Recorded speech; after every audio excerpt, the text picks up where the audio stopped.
Hello everyone and welcome to another interview. Today I'm interviewing Husayn Kassai from Onfido. Onfido are the leading online identification company. They have around about 400 staff in 9 offices worldwide, or as we were saying now with COVID, lots of people in lots of different small offices everywhere. They've raised over $200 million and I'm going to be talking today with Husayn about their growth journey, how they've built their management team, how they've assembled their board, and how you do all of that as you transition through those kind of company sizes, and how you bring a complete alignment and delegation to your organization. And as we all know, as you get larger, things don't get easier, they get harder. So it's always interesting to hear how people have tackled these same challenges we're all dealing with.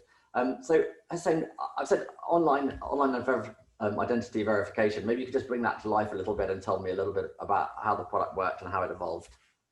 Of course, it's good to be on. So along with my two co-founders back in 2012, 8 years ago, we could see that businesses are going online and they don't have an effective way to verify the people that they're onboarding. So we are essentially a government identity verification company, combining that with facial biometrics. So if you're an online bank, for instance, once you install our application, our software development kits into your web app or smartphone apps, when people are looking to register, at the point of registration, they're asked to take a photo of their ID and a short selfie video or a photo. Then behind the scenes, we're using machine learning and computer vision to assess if it's genuine or fake, and then matching your face to the ID so you can be enrolled. And is it primarily about security, or is it this process could take place offline? It's about the speed of getting people onto their products. It's a bit of both. Our company mission is to create an open world where identity is the key to access. So by an open world, a big part of that is giving access to as many people as possible. Our 4 pillars include 98% should get access to services. We're focusing on stopping the 2% of the bad actors. So the more effective you are at stopping the bad actors, the more easily you can onboard people. The third is to make it as easy as possible. So the user experience is paramount. And then the fourth is to uphold privacy. So that in essence, we have much more of an open world and your identity becomes your key to access, not your credit bureau profile or your ability to put into a bank branch or have a bank in your neighborhood or not. Yeah, and it'd be interesting just to hear a kind of potted history of how the company expanded, when you decided to expand internationally.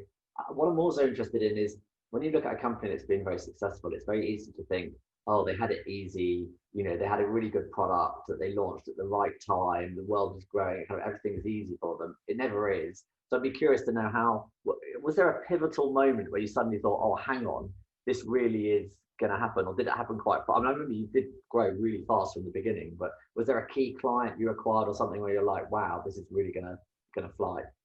I do believe that timing matters, and we were fortunate. So the building blocks came together at the right time for us in 2012. That's when internet connectivity got better, facial biometrics got better. But the smartphone was like the key thing for us, in that camera-enabled devices and the quality of those cameras improving quite significantly. So it was roughly 2012 when the Apple phone started to have, the iPhone had a focus feature. And if you're doing government ID verification and the camera can focus on the ID, it helps us do what we do. So timing mattered. And beyond that, the proliferation of digitization has started for a while. It's just been gaining pace. And that pace is accelerating, even more so in the last sort of 6 months because of COVID-19. So the timing was right on the one hand, as far as both consumers demanding better user experience and a online one, and one that is frictionless. And on the flip side, you had on the supply and the technology, the different building blocks coming together. So this is just these two coinciding at the right time, and us being fortunate enough to put the best team in to make sure we are the most effective option available. Part of it is good timing, and part of it is we just got lucky to have a pretty incredible team.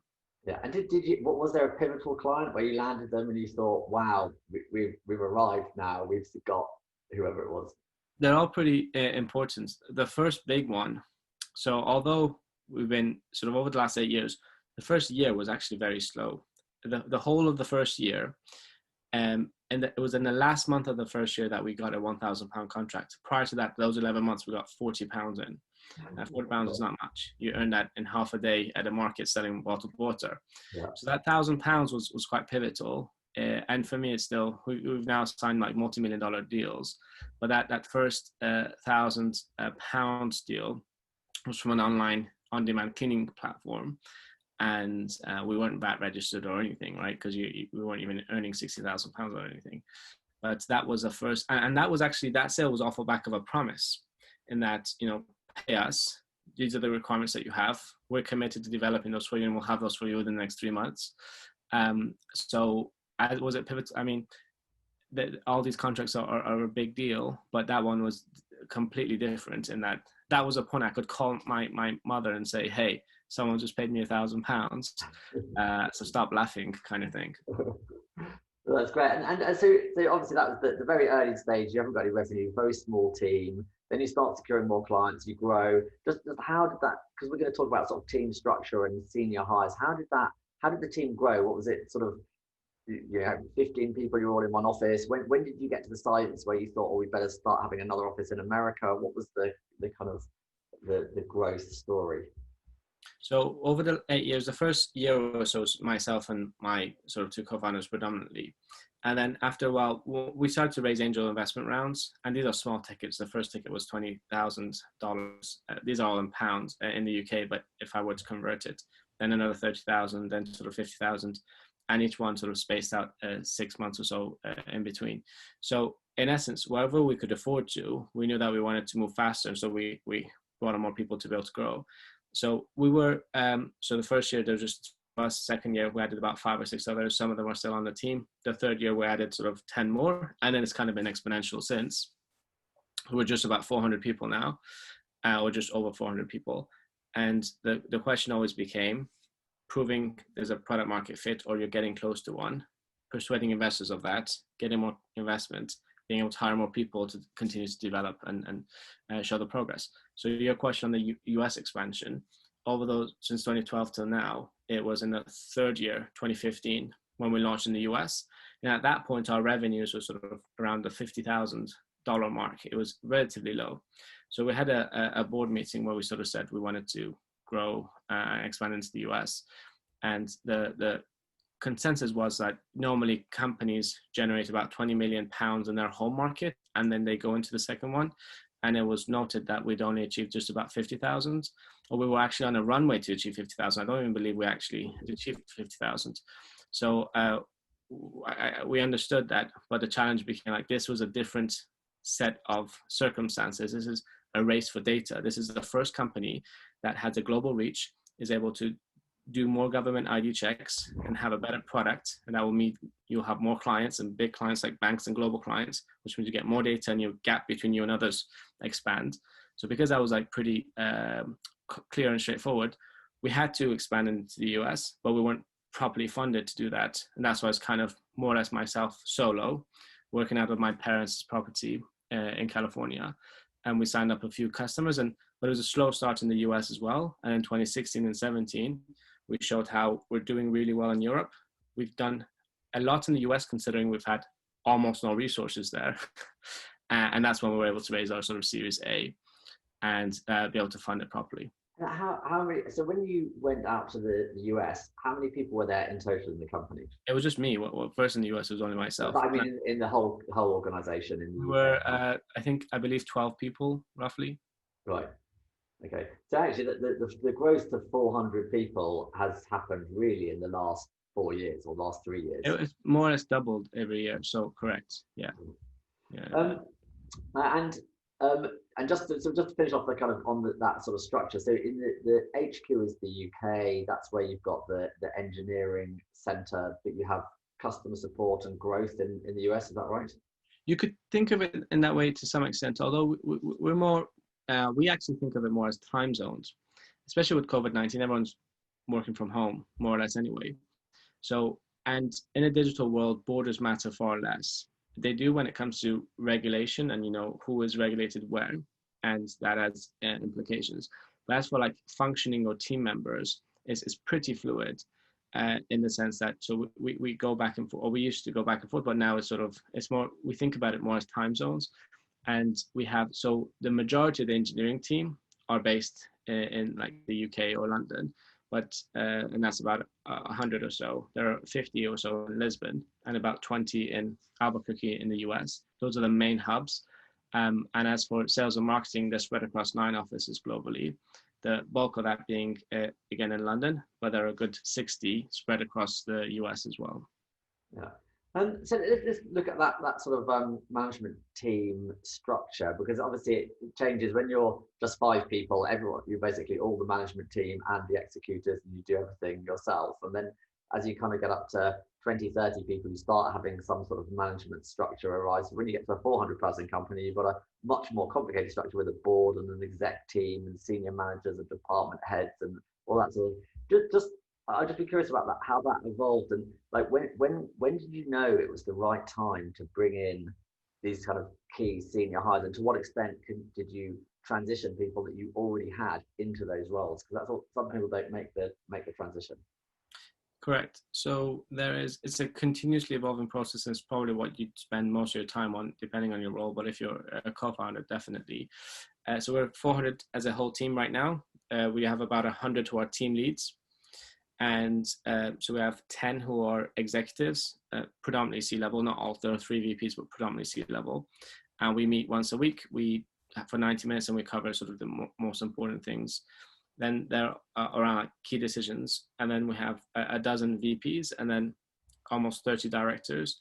They have their own cadence and their own sort of meetings. And then the whole team, the 100 team leads, we typically have a monthly meeting. As a whole 400 company, every Friday we have our all hands. That's just a flavor of how we sort of structurally. As far as above that, there's our boards. 3 categories. We've got the company as company directors. There are 3 of us. Then there are investor directors, and then we have 2 independent directors. When it comes to as you evolve and being able to, whether you hire or promote, what you tend to have to do at the outset is you hire people, or you always are looking to hire the very best that you can. It's just the realistic, or there are 2 pieces: who is a competency fit and who's a cultural fit, and they're equally important. So there's a question around clarity around what's the problem you want to solve, what's the job role, how do you get the job spec, where do you go looking for it, and how do you assess if someone is the right fit or not. All those things are like really crucial. This whole industry, this whole game, the value creation process is all fundamentally about the people, the team and the teamwork. Nothing else matters. I genuinely believe that. If you've got the right team and the right teamwork, you can be placed into any industry and you do extremely well, under with all else being constant under normal circumstances. So when you get your question around the hiring decisions around the team, you're always looking to get the very best that you can. So obviously at the outset, if there are only 20 of you and you have a limited budget, you're only able to get someone, I don't want to call it mid-level, but you could call it, let's say, with only 5 or 6 years of experience. And then those individuals are going to be critical because they're going to be the ones that see your transition. And in some ways, are pivoting you from small to big, and they're at the center of that, making that happen. So they are crucial. And those pivotal individuals have to be humble and therefore and hungry and eager to learn. And if they are those things, then if they are focused exclusively on like wanting to learn, not only are they learning a lot in the first 2 years as you're still a startup, but as you become a scale up and now you are able to hire someone with 15 years experience, because they're prioritizing learning, they'll stay and they'll be happy knowing that not only have they developed quite a bit, but now they're learning from someone who's world-class in the sense of 15 years of experience or more, and they're happy in that journey. Whereas if they're not humble, or if they're prioritizing their LinkedIn profiles or the number of hits they get on the different platforms, the recruiter platforms, then naturally they will sometimes on a weekly basis get an offer from other companies saying, hey, if you're a director right now, come and be VP or come and be C-level this, C-level that. So the question becomes, if they're prioritizing learning and on the company mission, they will focus on staying and basically being part of the longer term journey. So those roles are pretty crucial because not only are they helping you in this transition, but they are also pivotal in that you want them to stay for 3, 4, 5 years and have a longer term plan with you, because losing one after 6 months, it's going to take you another 3 to 6 months to find someone else, and that can just set you back.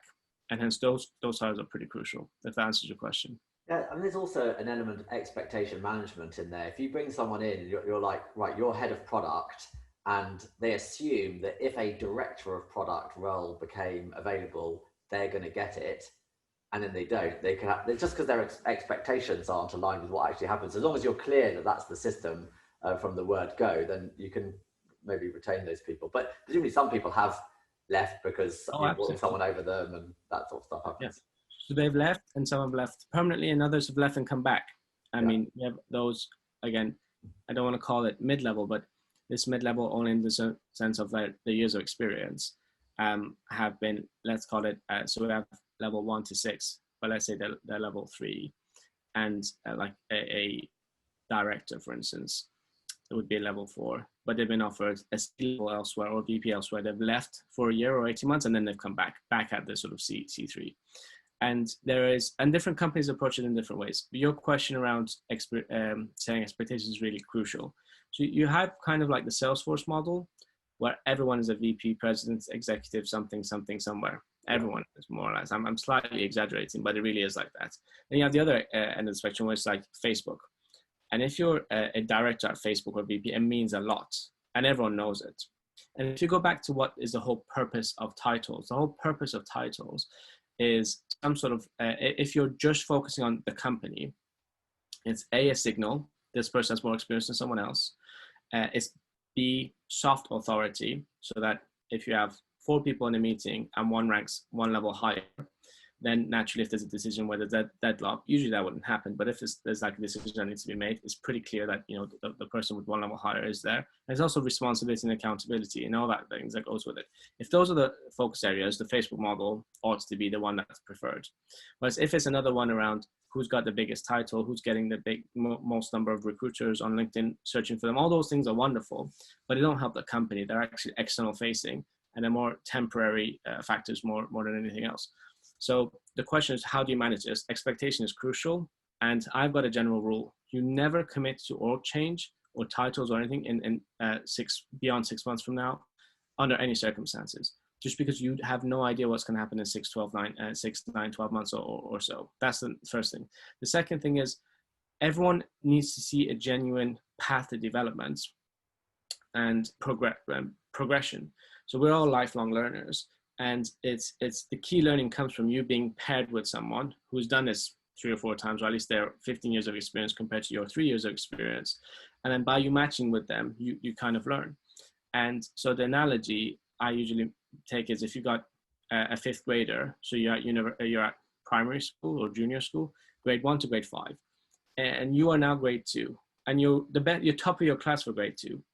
But if you're not a grade 5, you have an issue. Either we can pretend you're a grade 5 and call you VP, but we know and everyone knows you're grade 2, or we can bring someone else who's grade 5. And the difference being, if we bring someone else who's grade 5 and you're grade 2, you will very quickly learn and become grade 5. But if we don't, and you are only at grade 2, but we pretend like you are a grade 5, you have 2 fundamental problems. One is you will lose the respect to your team, because you won't be able to hire anyone who's grade 3 or grade 4, because they'll be like, why would I want to join your team? I'm not going to learn from you. I'm going to be here. I'm going to know more than you. So you put an artificial glass ceiling, not an artificial, an actual glass ceiling on your team's progression. And if you're surrounded by teams that are high performing, you will be standing out. That's one thing. The second thing is, you yourself, when you go to your next company in 5 years, 10 years, or even 15 years, they'll recognize that you've at most pushed yourself from a 2 to a 3, but you're not a 5. So everyone wins if we're a 5, in the sense that we're continuously growing. So patience is important. You just take 2 or 3 or 4 more years, you learn a lot more. And then when you graduate to level 3, level 4, we might go into a regional setup where you might head up a team and so on and so forth. So that is a continuous discussion. But if there's a lot of trust, if there's a commitment that you're doing what's right for the company, if there's a true meritocratic culture, a culture of excellence, and this open dialogue, then the majority, not all, but the majority of people, they are not just receptive to that, but they recognize and appreciate that. And usually they might help at times when it's not clear cut for an individual. They might give you the benefit of the doubt, saying, okay, let's hire this person. They'll be my new team lead. I'll give it 3 months. And then if I'm learning, I'll stay. And if I'm not, I'll leave. And that increases the pressure on you to make sure it is world-class. And more often than not, in fact, in almost all cases, if you bring that world-class talent, that person 3 months later will be in a meeting at some point, where there's a discussion and then just sit back quietly and think, like, I wouldn't be able to do what this person is just doing. And I'm learning so much every day. And that goes back to my initial points around when you're hiring in your early days, you need to find someone who is hungry to learn, wants the company to win, and prioritizes that over everything else. Yeah, I think a few really good points there. But the whole point about job titles being something that brings sort of transparency and structure and clarity and trust to your organization is really important. Because I think a lot of companies get into this thing where they realize that they're going to find it hard to hire someone to come in to be their kind of engineering manager. So they say, oh, we'll hire your manager at the moment. We'll hire you as a VP of engineering, and then you'll have a better thing to put on your CV. Or you give people a job inflation rather than a pay rise, and it's a short-term expediency, but long-term you create this structure where everyone, like you say, at Salesforce or wherever, is a VP of something, and it's not very clear who is really and you get these sort of, if you're an executive VP, are you more senior than a VP director? Or all this kind of complicated codes that only the insiders would really understand. I can add to that in that there are other things to do. One is, and this is my co-founder's idea, you on LinkedIn, you can put whatever title you want within reason. You can't say like you're a CEO. Yeah. But so that's one easy give. Put whatever you want on LinkedIn. Like, obviously recruiters might recruit pretending or believing that you're a VP when in fact you're not. I mean, no one's going to put VP, but heads and this senior, then that. Like, you're welcome to do that. We don't have senior of anything. You're like a product manager or you're not. But on your LinkedIn, like, feel free to put senior if you want. If that makes you feel better, and that's certainly perfectly fine. Because internally we recognize, like, everyone knows who is senior and who kind of isn't. Yeah. The second thing is, when it comes to the other policies, such as you have to have 12 months of strong performance when we have our reviews, being like outstanding before you are put up for a promotion and things like that. So it's all done through a process, and it's not one individual's decision. Yeah, and it's also meritocratic, because you may find, like, in a sales team, more competitive, more extroverted, and negotiators, that's their job. If you don't have a strong process in, you'll find that, like, the sales and growth team, they'll continuously ask for promotions, and they'll be promoted and the others won't be. Whereas you might want that introverted engineer who's actually an excellent performer. They ought to be the team lead. And that's why if you have a process that is sort of levels the playing field as far as opportunities go, it also makes it fairer. There's this whole discussion about if someone says I'm leaving for this other job, and then you give a counter offer where you offer them more money. If you do that regularly enough, what happens is people say, oh, I understand how it works here. What I need to do is find another job and resign. I'll get a pay rise. So it's not related to their movement through the company, their increase in skills. It's just related to, did they have another opportunity? So it's a bad thing to do. I wanted to ask, because you mentioned right at the beginning that there are some people that started with you, in that first year or maybe the second year, that are still with you today. So, without naming names, if you don't want to, but just be curious about how some of those people have risen up. Are there people with the really top jobs that started then, or are they still in that mid-level, or what's their sort of career progression been? All jobs are top jobs, but insofar, so we have different things. Like, if you stay for 5 years, you not only do we celebrate it, but you kind of get one extra month's paid leave and so on and so forth. You also become a bit of a sage where people come to you, doesn't matter what level you're at, asking questions. You're like that institutional knowledge in some ways. And we make a big deal out of it. So, I mean, the company valuation is growing, and therefore we have share options, and we do frequent refreshers. So those who've stayed longer can sort of see the growth that they've had, and that's another factor. So as long as the majority just see that it's a good culture, a good environment, they're learning, and that they're basically seeing that they're being recognized and well rewarded for it, most stay.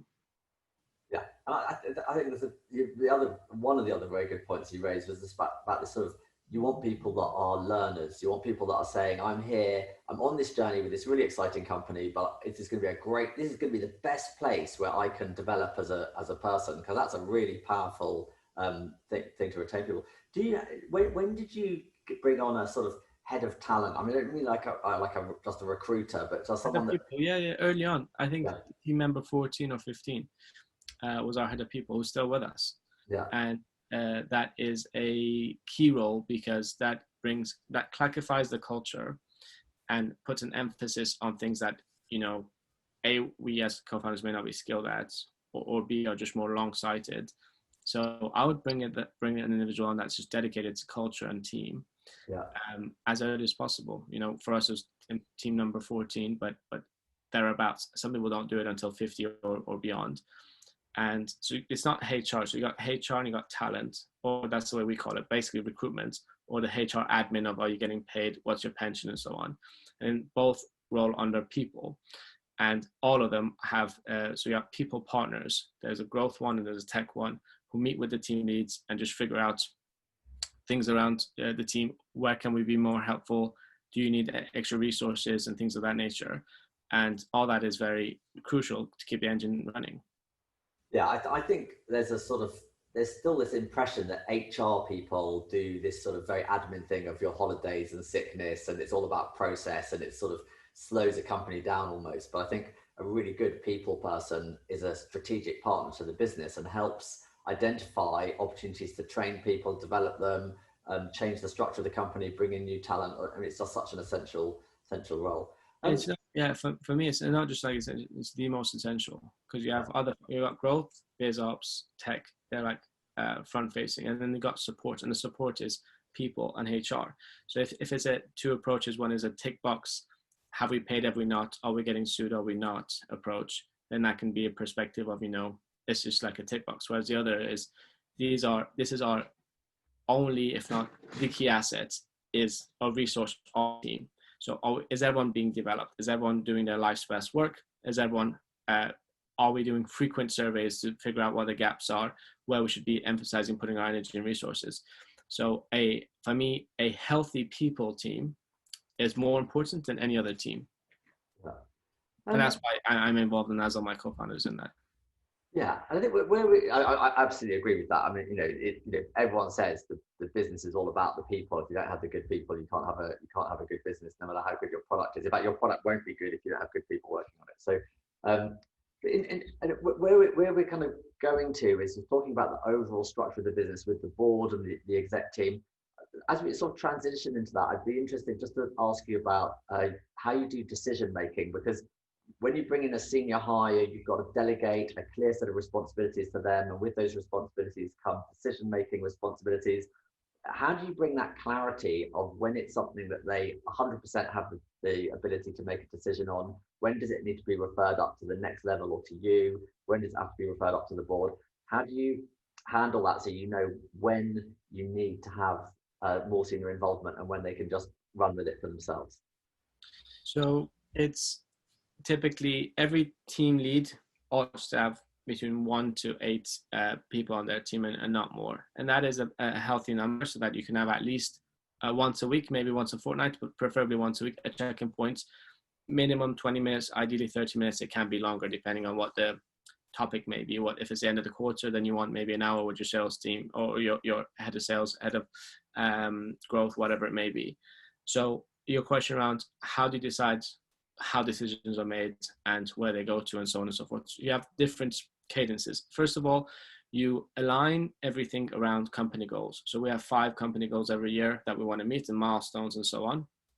And that gives everyone the North Star and what to focus on. So we have our 5-year goal, in essence, to create this open worldwide entity is the key to access, get to 1 billion verifications and so on and so forth. You make that as clear as possible. You got annual goals. We have 5. You can imagine there's a revenue one there. There's a net promoter score, ENPS, and so on. And then all the teams align their own goals according to that. And that can be OKR based or similar. And so when it comes to your weekly check-ins, it's more a question of how are you making progress against those, and what are the gaps, and if there are gaps, what's the remediation plan, and what resources are needed, what's not working. Usually it's almost always a accountability, responsibility, communication point, almost always. Naturally the goals may be incorrect, there may be slight conflicts from time to time, but in terms of goals contradicting, but on balance, those are 80% of the issues tend to be like coming down, it comes down to communication or accountability, responsibility, and things of that nature. So how are decisions made? It's a question of everyone has got so much to do. You have to be really resourceful. So you categorize at every level. So for us, it's we're as the executive team of, there are 10 of us. we have 90 minutes every week as a group that we discuss issues. So we grade it as A, B, or C points. A points are mission critical. Like if we get these decisions wrong, then we are basically, we're not on the right track. So what goals should you be setting this year is an A-level goal, and that's what you spend the most of your time on. 80% of your time actually would be on those decisions, and those are usually 5% of the company decisions are of that magnitude. Then you have B-grade decisions, like, okay, we need a customer support call center. Does that matter if it's in France or Spain? Not really. So we just empower the person to run with that decision. There's a question of, you could call it a framework so that those who need to know also know. So it's RASCI, or there's other models. RASCI, I believe, is a PayPal one. Who's responsible, who's accountable, who needs to be informed, who needs to be consulted, and so on. So this is a project. Where do we place our call center? These are the 8 people I need to have involved. This is my executive team sponsor. And I'm going to send you an email every week. It's going to be an 8-week program. I'm going to make a decision, or I'll give the recommendations on the 7th week, and I'll say I'm going to proceed on that recommendation unless I hear otherwise by the 8th week. And that's how you run decisions sort of fast. And then C-grade decisions, such as, you know, what color should be the color of our rubbish bins in the office, that you can just empower and let the relevant team members run with it. Trust matters, delegation matters, but I'm not in favor of, I know the discourse is continuously saying, you know, empower, delegate, and all that. That is not my view at all. You kind of, you don't delegate by default automatically. You kind of give responsibility while you are observing and monitoring. And then you slowly, once that trust is earned and once like good decision judgment or awareness of the company values and culture and so on is established, then they run with becoming more autonomous. So that in essence, if it's a new joiner to the company, it'd be a question of that team lead typically would say, these are the key like goals and so on and so forth, but run a decision by me. Let's brainstorm before it's fully baked in before you run with it. That's one example. After a few months, it's a case of run with the decision, but email me before you do and give me 24 hours to object. And if not, run with it anyway. And so it's like a bicycle with helpers. You slowly are taking these helpers off. And as long as you have clear company goals, you've hired people who are competent. The third thing that you ought not to forget is the cultural values, because they fundamentally guide decision making. Like where are the company values? And the culture and these values these are the unspoken norms. These are the habits, norms, the unwritten rules that guide decision making. So if you could codify or write these down, and as far as rules, that'd be called a process and not like a cultural point.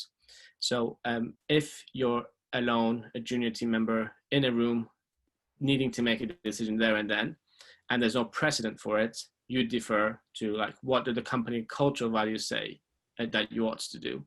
And that's why they all kind of comes together. And when you structure it that way, you make the company scalable so that no one becomes a bottleneck. Everyone is empowered, but after having gone through sort of the relevant checks and balances to run with decisions. And the most important critical ones have had at least 2 or 3 people review. And the most fundamental ones have the executive team review those. So that's typically how I would say, in a very short way, how you could optimize how the decision makings are made. I was just sort of laughing a little bit because when you're talking about the C-level decisions and it's the color of the bins or something, I just remember finding that people, often those are the decisions where everyone has an opinion on it. And in fact, I think one of those C-level decisions was actually for us was the temperature that the air conditioning was set at.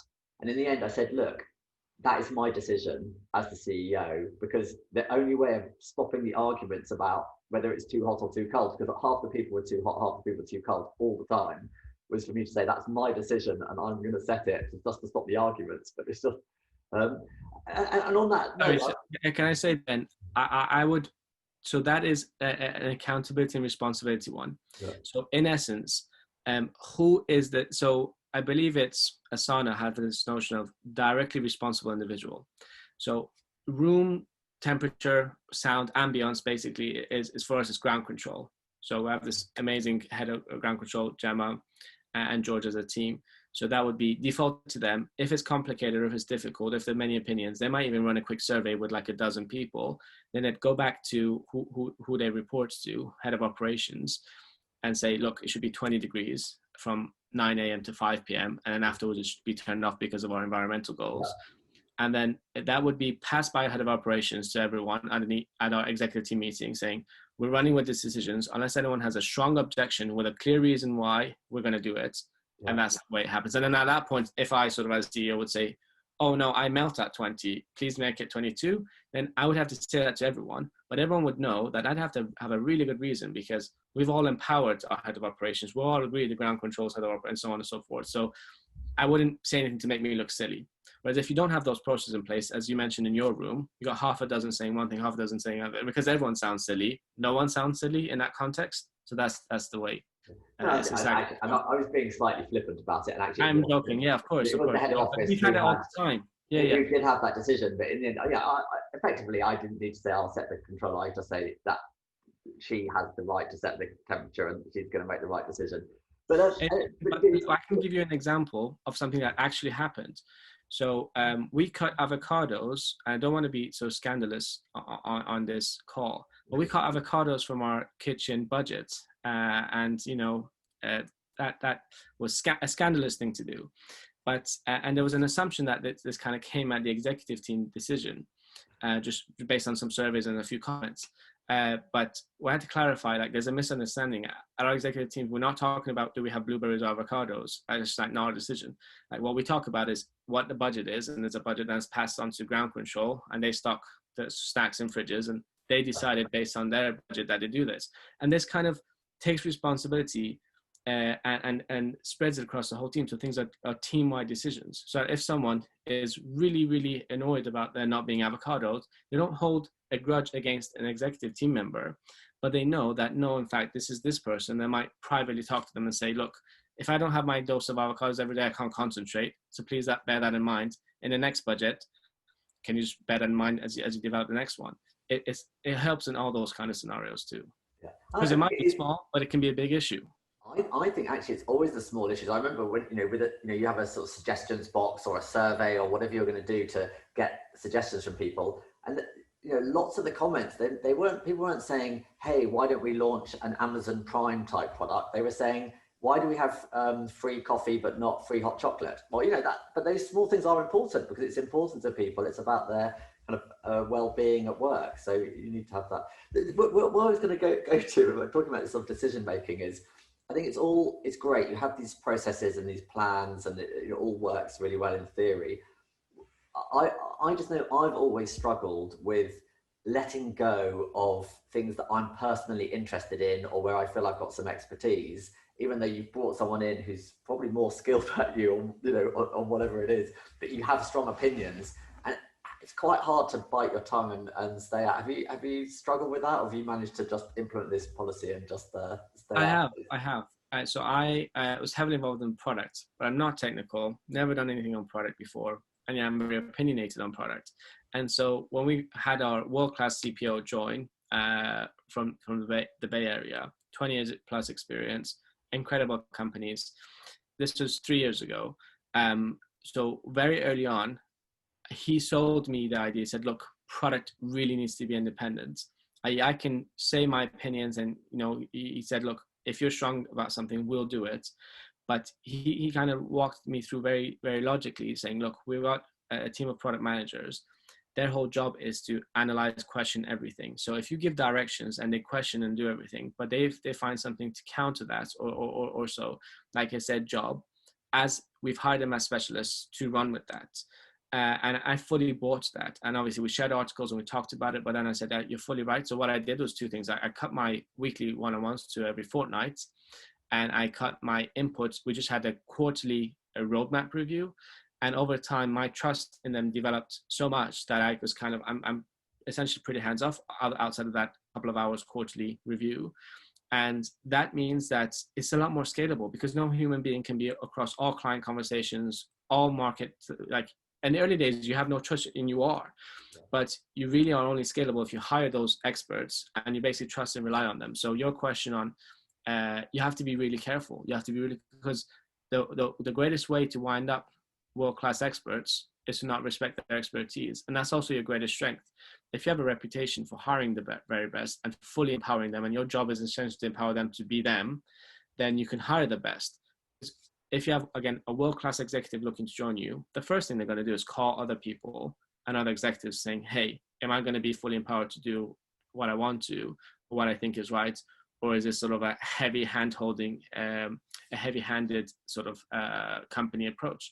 And that is one of the big advantages of being less experienced, and so that you can empower others as opposed to want to make decisions yourself.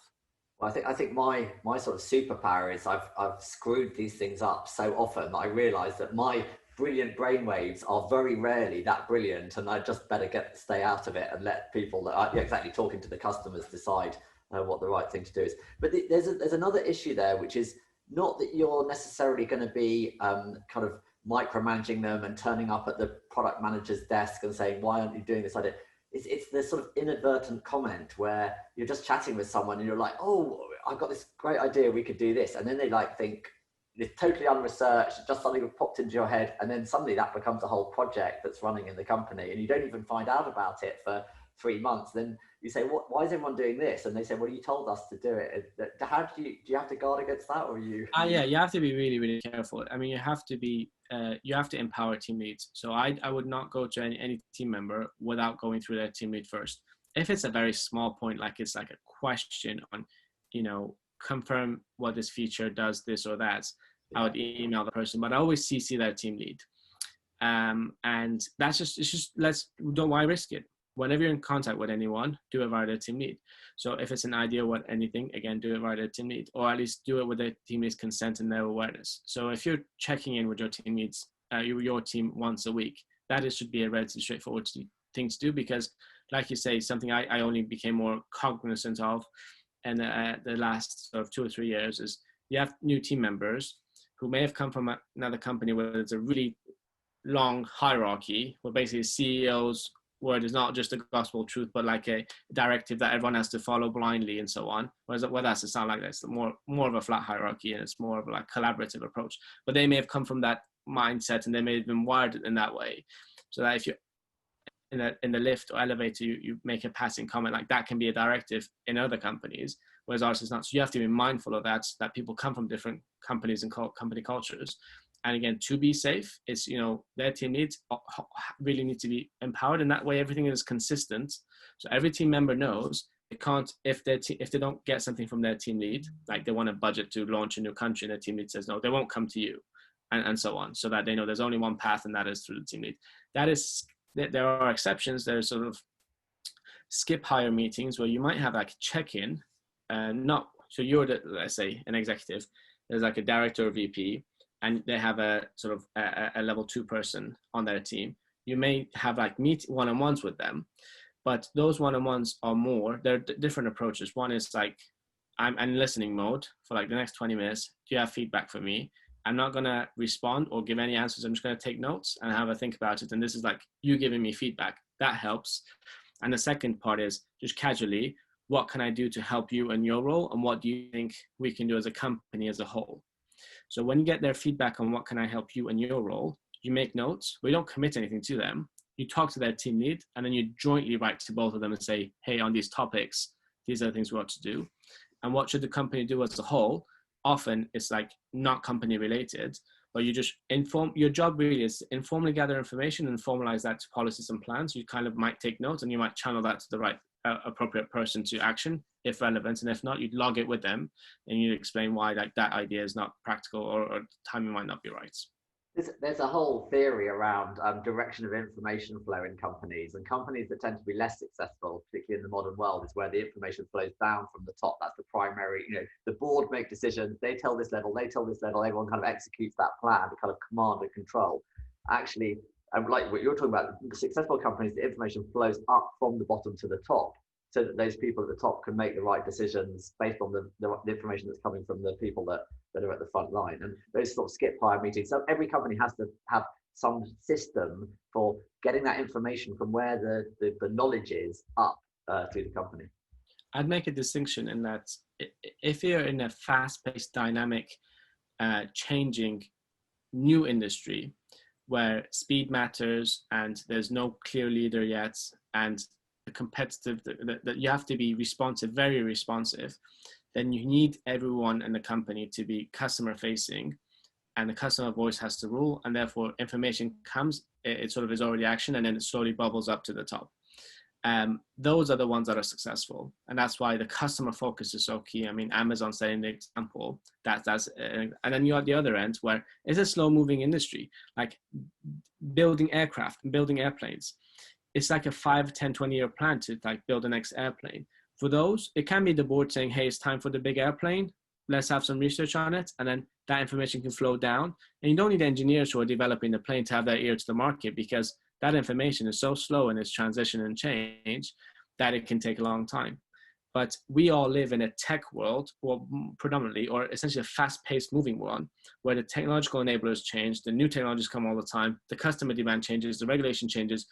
One person or even a dozen executives, however superhero-like they may seem, can never be responsive. And that's why, in my view, the only approach is a decentralized one, and an empowered team, and one that essentially aren't only fully or quite developed to have the confidence to run with initiatives, but know that this is a good environment and a flat hierarchy to put in the effort of sharing their views and feeling heard. Because otherwise, if they keep saying stuff and it's sort of blocked or not taken seriously because that company is not hungry to win or the management are not interested, then you kind of kill that enthusiasm. So those are really key things. Yeah, and we're running out of time, but I want to talk a little bit about board, but I feel that we could talk probably for the same amount of time as we've talked about management teams and decisions about boards. But maybe you could just give me an example of how you've got really good value out of bringing a sort of senior outsider into your board, because it's a great opportunity as you scale up and you create this board to bring in that really those sort of wise old heads, or wise young heads they could be, but there's someone from outside. You gave the example, I think, of someone from Salesforce or Correct. So we have a quarterly board meeting. So the key, the basics, such as these are the annual spending plans, is the annual revenue, what we want to generate, does everyone approve that, are we good to go, and so on and so forth. And then in the quarterly meetings, you typically share the revenue numbers. Like if you're a profit making company, you really need to hit the numbers. You share the use cases, marketing, go-to-market plans, and things of that nature. Your product roadmap, how you're developing, a people plan, who's coming in, who you're hiring, and so on and so forth. I personally like sort of a 3 and 5 year sort of flavor as to where the product's headed, where the industry's headed, and so on and so forth. Sometimes it might be partnerships discussion, sometimes an M&A discussion, and so on and so forth. So you have all of those. And then the board composition, if there's 3 buckets, you have company directors, operationally run the company on a daily basis. You have independent directors, and you have investor directors. So you go to investor directors if there's questions on fundraising, financing, the world of finance, and things of that nature. And and everyone's aligned to increasing the company valuation and like growing and being a market leader. Naturally, there are times where the investor directors, they have LPs, and they may have other priorities in addition to that. So that's the whole purpose and most part of independent directors, who in essence have a lot of experience, both as practitioners, i.e. running companies, but also from the finance world. So if there are times where it's hard to make a decision, their voice has an extra weight to make sure we do what's right for the company in essence. So the crucial factor on board members, depending on what mix you have, the benefit of independents who are practitioners means that they've been there and done that. So some things are really hard to explain unless you've kind of been there and done that. Not just hard to say, it's impossible. You can't talk to someone about riding a bike. Like they need to ride a bike. In fact, they might need to fall a few times before they learn how to ride a bike. I can spend hours explaining it, but it won't make sense because it's an experience good. And running a company, given that there's so many different complexities and dimensions to it, it's more of an experience good, as you know well. And hence practitioners know that. So when you run them through a decision you want to make, like they'll be able to put it in language that everyone can sort of rally behind, if that helps answer the question around the value of these board members. So for us, we're lucky to have Frank van Mindenhall. He is one of our independent board members. He was a chief sales officer at Salesforce, and he took them from $5 million to $5 billion in revenue. And he was also their vice chairman. So you can imagine, anytime we have a growth question, sales, marketing, go-to-market, like he's a key person to go to. And across our growth organization, the VPs of marketing, product, customer success, and our CRO, CMO, and others, They have a quarterly check-in with Frank. So to develop, to learn as a soundboard and so on. And that's just the right mix and dynamics that we run. And those people also are great. If you, I mean, you talked earlier about, you know, hiring sort of certain levels of people, but if you go out and you spend all of your Series A funding on hiring a sales director that had been, you know, 40 years at Cisco or something, he'd come into your 20-person company and wouldn't really understand what to do. But having someone on the board can say, actually, do you know what? I can see where you're going to be in 5 years' time in a way you just can't, because they've been to companies scaling in that way. So that expertise is really invaluable. Completely. So I as an example, let's say you have a sales commission plan that pays, if someone lands a massive contract, can pay them £1 million in commission. So some might say, hey, why would anyone need £1 million commission? That's out of whack. Whereas you go and talk to Frank, and Frank would say, no, you absolutely need that because you need that to be sent as a signal to the market that Onfido is a place where you can, at the top end, if you're top performer, earn £1 or £2 million in commission a year, for example. So that is all an example of where, like, a practitioner or someone in sales would say 100% yes. Others might say 100% no. But you can actually go to someone who's proven from $5 million to $5 billion in revenue, which path actually works. And I'm a big believer that one of the biggest limitations you have is your own expectations. And so, like, you're talking about sales teams. If you have a sales team and the maximum contract a deal they ever sign is £500,000, when someone starts talking to them about signing a £5 million deal, they're like, that's not possible. There aren't £5 million deals out there. No one's ever offered one, but so 500,000 is right. But someone comes in with some external experience, they say, no, actually, you could be doing £5 million deals. Or often it's a senior, like a sales guy will come in and do one of those deals, and suddenly everyone believes it's possible, and it starts happening all over the place. You know. And it's a mindset. So we are actually, and in order to do it right, in my view, you have to be really clear where you are. Like, we emphasize that we're a tiny company. We're like a nothingness right now, or we're not far from that. We're actually really tiny. But while we are headed, this is a race where it's a marathon, it's 24 miles, and we are 5 centimeters in. We're like 2 or 3 centimeters ahead of everyone else, but we're really, really early stage in this marathon, and therefore there's a long way to go. So that's one thing. The second thing is on the mindset. There's things you can put in practice. So our incredible CFO, he was a CFO for PayPal across EMEA for 10 years, and when he joined, one of the first things he did in the first couple of weeks, he said, let's just put everything in millions. And it didn't make sense. So obviously a lot of what we do is £10,000, £100,000, £120,000. So it doesn't matter. If it's £120,000, that's 0.12 million. Yeah. so I thought it was a bit wacky, but that's okay. I like that. And then we did that. And that, like, all we do that is now, it doesn't matter if it's like a decimal place. It's just the mindset should be, there are things you can do to get the mindset right.